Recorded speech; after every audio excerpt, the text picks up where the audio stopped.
This is a questionable reality production. Hello, I'm Zander Crowns, and this is AP Post History. Now let's get started. This is our first lesson in the course, and we will be covering topic 1.1, the organization of pre-apocalyptic society. What society looks like in the future has been the subject of much speculation. Some people predicted a dystopia, others a utopia, some a cornucopia, and well, pre-apocalyptic society, not so interesting. And certainly not worth the interest of entire subject. Why people spent so much time inaccurately describing the apocalypse is beyond me. But this is the official and truthful account of what actually occurred. Well, eventually, that comes later. So, as many predicted, all the nations of the earth did unite into one world state. But such global unity would entail several problems. Primarily, how to govern a vast diversity of people in a equally vast. This was a subject of much debate at the time. However, a gleaming idea of the future would emerge.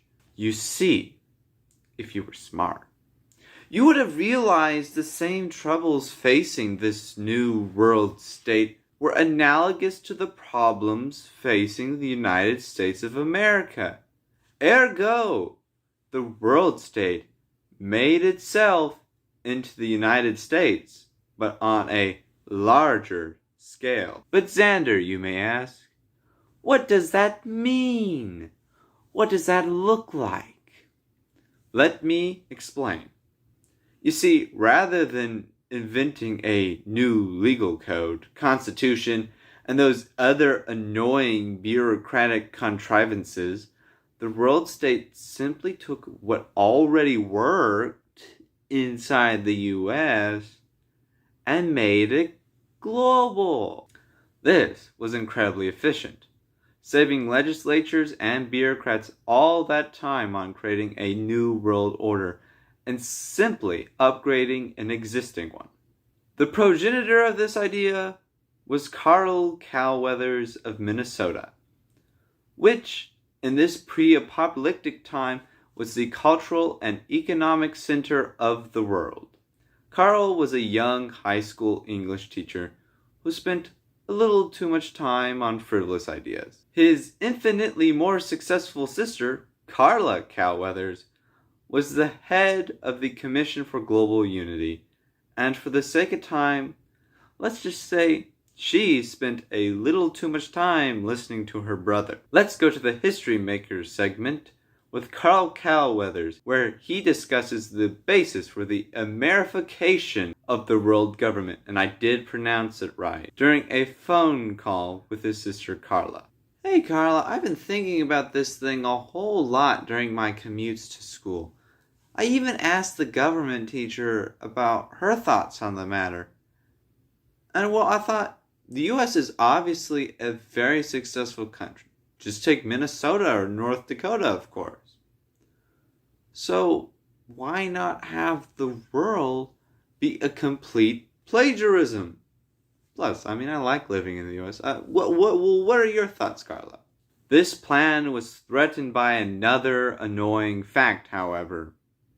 The laws of the US were geared to the 50 US states, not the 144 countries of the pre-apocalyptic society. The World Commission of Bureaucrats was concerned they would have to go through every law and every precedent and insert the various names of these aforementioned 144 countries, which would be incredibly annoying and inconvenient. So the commission mandated the world be split into 50 organizational units like the US was, with each unit bearing the name of one of the original 50 states. Then, furthermore, each country would also adopt the laws that governed that given state, again, for the sake of convenience and efficiency. Top priorities in these times, of course. The United Earth itself would go by the United States of America for the same reason that the 144 countries had to be split into 50 organizational units named after a U.S. state. Naturally, though, the American delegation was resistant to this idea and successfully lobbied for the USA to remain the USA. The rest of the world, though, was willing to embrace this new idea. But another obstacle emerged: how to differentiate one of those new world organizational units from the current states in the US. We didn't want to get our Minnesotas mixed up now, do we? So Carl Calweathers again had the solution. Add an extra adjective or so to describe the organizational unit. China, which took up the moniker of Kansas, was then farther dubbed Bulbous Kansas. How can you get the two mixed up? Kansas, Bulbous Kansas. Two different things. The Western European countries became New York on the other side of the Atlantic, while Switzerland became slightly larger, but not by much, Rhode Island. That's its full official name as well. And Scandinavia was rebranded as Viking-loving Massachusetts. And the United Islands of Asia opted to be more fragmented Hawaii. However, it was not all fun and games. A heated debate emerged between Russia and the People's Republic of Antarctica on which country would get to be Dakota. Luckily, the debate was easily settled when these countries were informed that there were in fact 2 Dakotas for some reason. So, Russia became Northern South Dakota, and the PRA became Southern North Dakota.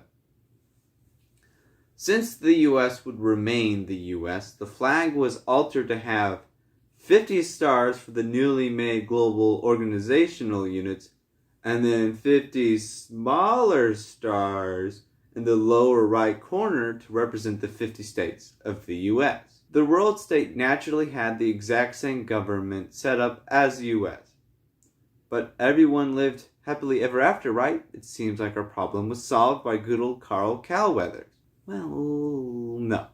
You see, political gridlock was fiercely maintained by People for Political Inefficiencies organization that saw gridlock as an important fact of human society worth preserving.